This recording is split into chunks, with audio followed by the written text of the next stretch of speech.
A car with no gearbox just beat the fastest gearbox on Earth.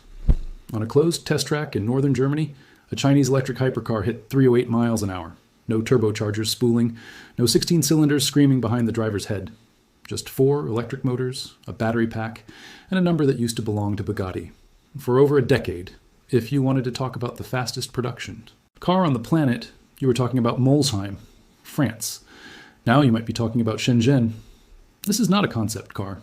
This is not a rendering. This happened, on record, with a professional driver at a facility built specifically to certify these kinds of claims. And the company behind it isn't some scrappy startup burning venture capital on a single flashy prototype. It's the same company that already builds more electric vehicles than anyone else on Earth. Which raises the question everyone in the hypercar world is quietly asking right now. If this is what China does for a warm-up, what happens when they actually try to build a rival to the Tourbillon? Let's start with what actually happened, because the numbers alone don't do it justice. This is real. On September 25th, 2025, at the ATP Automotive Testing Papenburg facility in Germany, the same high-speed oval used by manufacturers like Chevrolet to certify their own top speed claims, a car called the Yangwang U9 Xtreme recorded a verified top speed of 496.22 kilometers per hour, or 308.4 miles per hour. Behind the wheel was Marc Basseng, a veteran German endurance and touring car racer, the same driver Bugatti itself has used for its own record attempts. Yangwang is not an independent tuner or a garage operation. It's the ultra-luxury performance sub-brand of BYD, the Chinese automotive giant that in 2024 became the world's best-selling maker of electric and plug-in hybrid vehicles, outselling Tesla globally. This wasn't a science project. It was a calculated, publicized, fully engineered assault on a record that had stood since 2019. Here's the part that makes it land differently. The record it broke belonged to the Bugatti Chiron Supersport 300 Plus, which reached 304.8 miles an hour 6 years earlier and had, until that September afternoon, been treated as close to the physical ceiling for a production road car. Think of it like the 4-minute mile. For decades, nobody thought a human being could run a mile in under 4 minutes, and then one person did it, and the record kept getting chipped away after that. Bugatti's 300 Plus wasn't just a fast car. It was a symbolic wall. A Chinese EV just ran through it. Now for the number that actually deserves to stop you. The Yangwang U9 Xtreme doesn't use a single central engine. It uses 4 separate electric motors, one for each wheel, each one producing 555 kilowatts. Combined, that's over 3,000 horsepower sent to the road through independent torque, vectoring that can adjust the power at each wheel roughly 100 times every second. 3,000 horsepower. That is not a fast car. That is a fighter jet's worth of thrust bolted to 4 wheels. To understand why this matters beyond bragging rights, you have to understand what a legitimacy anchor actually looks like in the hypercar world. And the U9 Xtreme has one. It didn't just chase a straight line number. In 2026, the same car went to the Nürburgring Nordschleife, the 20.8 kilometer German circuit so brutal and technical that it's nicknamed the Green Hell, and the track every serious performance manufacturer, Bugatti included, treats as the ultimate proving ground because a straight-line speed run tests an engine, but the Nürburgring tests everything: brakes, suspension, cooling, and a driver's nerve lap after lap. The U9 Xtreme lapped it in 6 minutes and 157 seconds, making it the fastest electric production car ever to complete the circuit. For comparison, the production version of the Xiaomi SU7 Ultra, another Chinese electric performance car that had been making headlines of its own, ran the same track in 7 minutes and 4.957 seconds, 5 seconds slower. This is the detail that separates a marketing stunt from a genuine engineering achievement. A car can be built purely for a straight line. It's much harder to build one that also survives the green hell. So how does a battery-powered SUV-adjacent hypercar out-accelerate a naturally aspirated 16-cylinder engine that Bugatti spent years co-developing with the racing engineers at Cosworth? Here's an analogy that actually explains it. Think of Bugatti's approach like a single enormous cannon, one incredibly refined, incredibly powerful engine, built with the kind of mechanical drama and precision of a Swiss watch, which is literally where the tourbillon gets its name. The term comes from a 19th century watchmaking mechanism designed to counteract the effects of gravity on a timepiece's accuracy.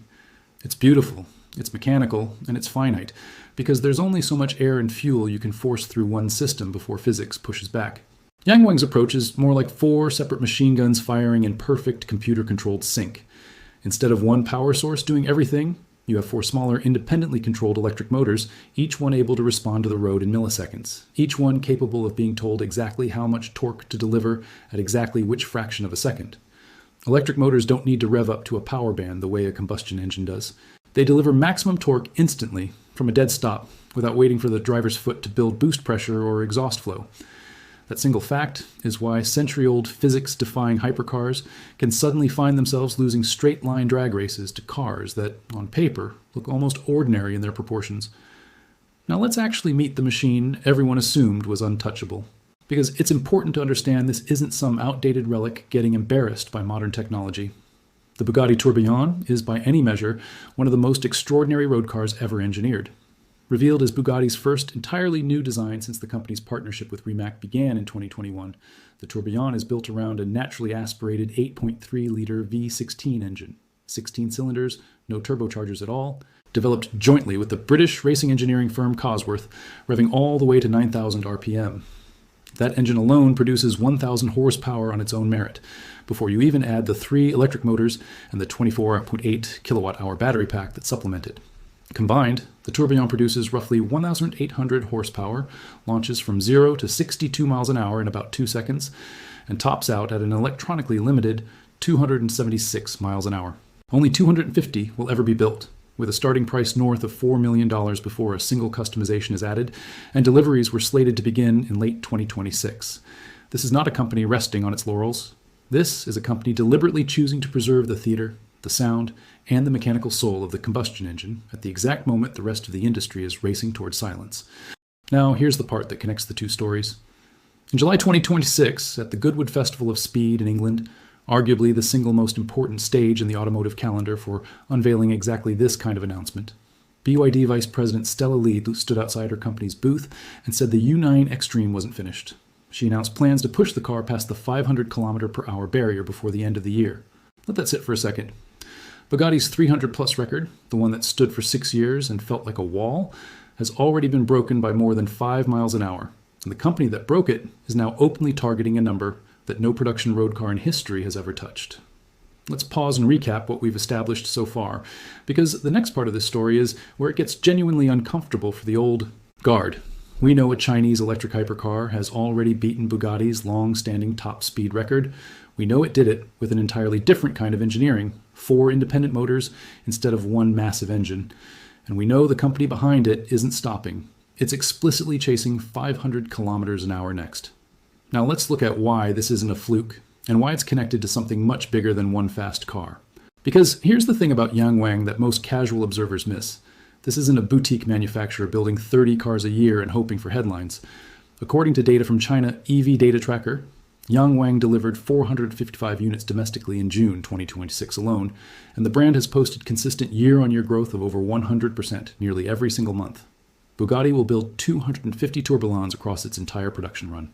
Yangwang is delivering roughly twice that number of vehicles in a single month, in one country, for a sub-brand explicitly positioned as BYD's technology halo. That's not a hypercar hobby. That's an industrial machine using a record-breaking flagship to prove a point about everything underneath it, the batteries, the motors, the software, that eventually trickles down into the ordinary cars regular people actually buy. And Yangwang isn't operating alone in this space. The Xiaomi SU7 Ultra, built by the Chinese consumer electronics giant better known for smartphones, ran a prototype version around the Nürburgring in 6 minutes and 22 seconds earlier in the same period, a time that, if it holds in production form, would put it in serious contention with dedicated performance manufacturers that have spent generations refining their craft. In other words, this isn't one lucky engineering team at one company. It's a pattern.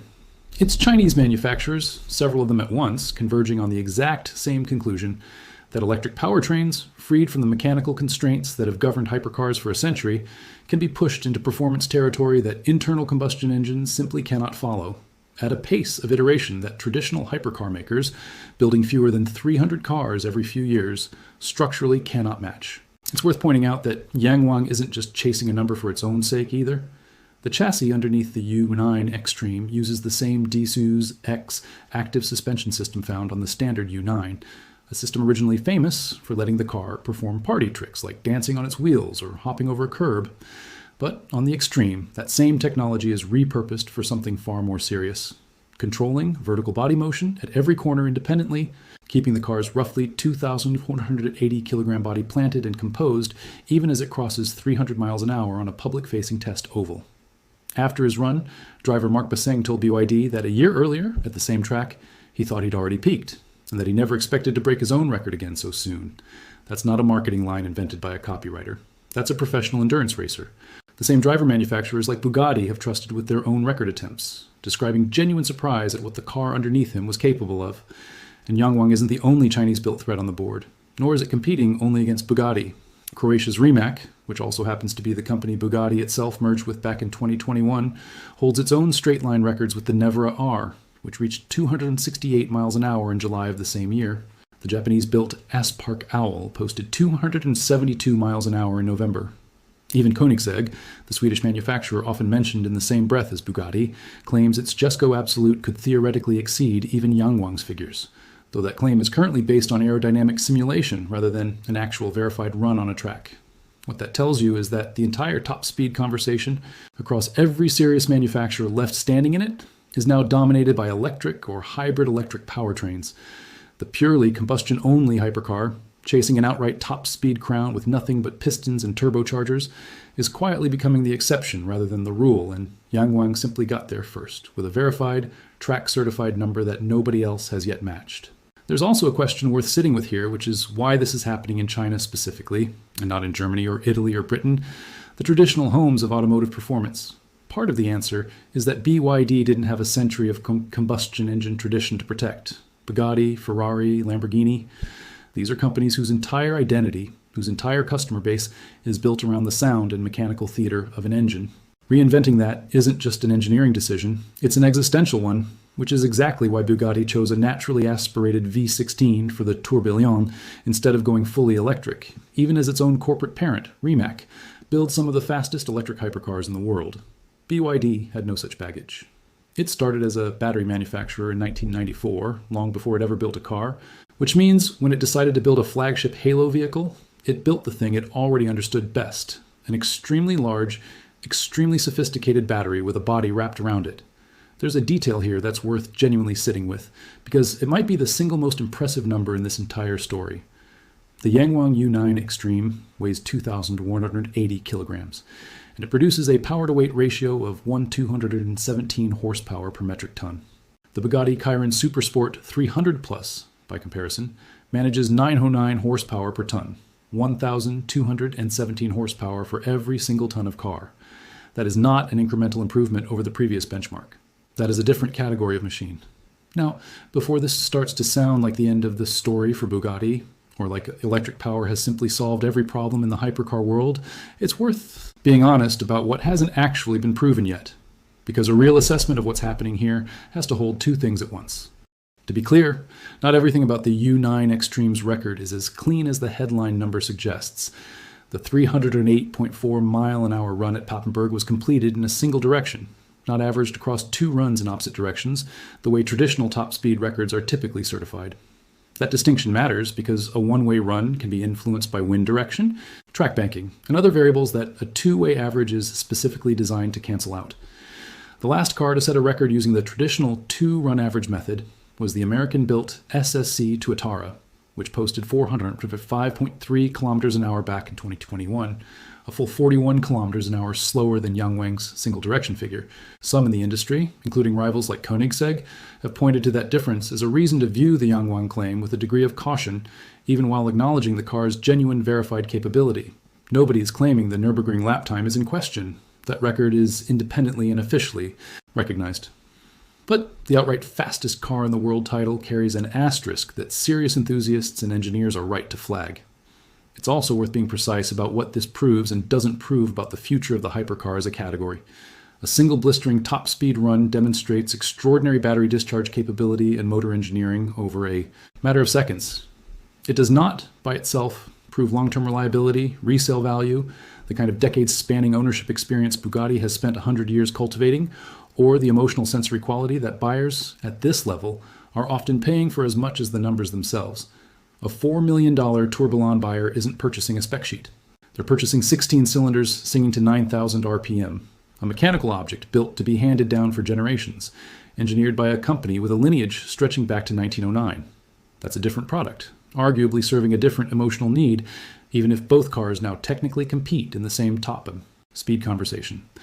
What's genuinely uncertain is whether the wealthy collectors who define the ultra-hypercar market will ever fully embrace an electric halo car the way they've embraced combustion legends, or whether the record books and the desire lists will simply continue running on two separate tracks. So where does that leave the actual rivalry that gives this story its edge?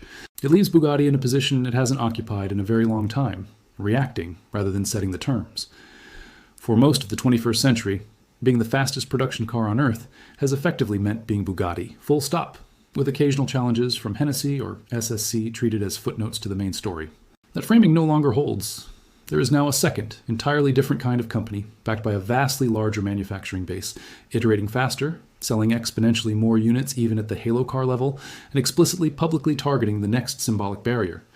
Whether or not the 500 km/h attempt Stella Lee promised at Goodwood actually happens on schedule, the fact that a Chinese EV brand felt confident enough to announce it, on the same stage where legacy manufacturers have unveiled their own icons for generations, tells you something about how quickly the balance of power in this world has shifted.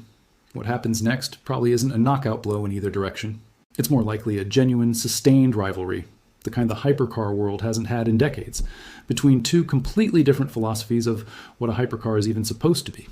One side is betting that raw electric power, iterated on at industrial scale, will keep rewriting the record books faster than anyone can keep up. The other is betting that mechanical soul, scarcity, and a century of heritage will always command a different kind of respect, one that a spec sheet alone can't buy. 6 years ago, nobody seriously expected an electric SUV-shaped hypercar from a Chinese battery company to be the car that finally beat Bugatti's number. Now the only real question left is which record falls next, and which company writes the next chapter of this rivalry first. Tell me in the comments which one you'd actually want in your garage, the 3,000 horsepower quad-motor Yangwang chasing 500 km/h, or the hand-built naturally aspirated V16 inside the Bugatti Tourbillon.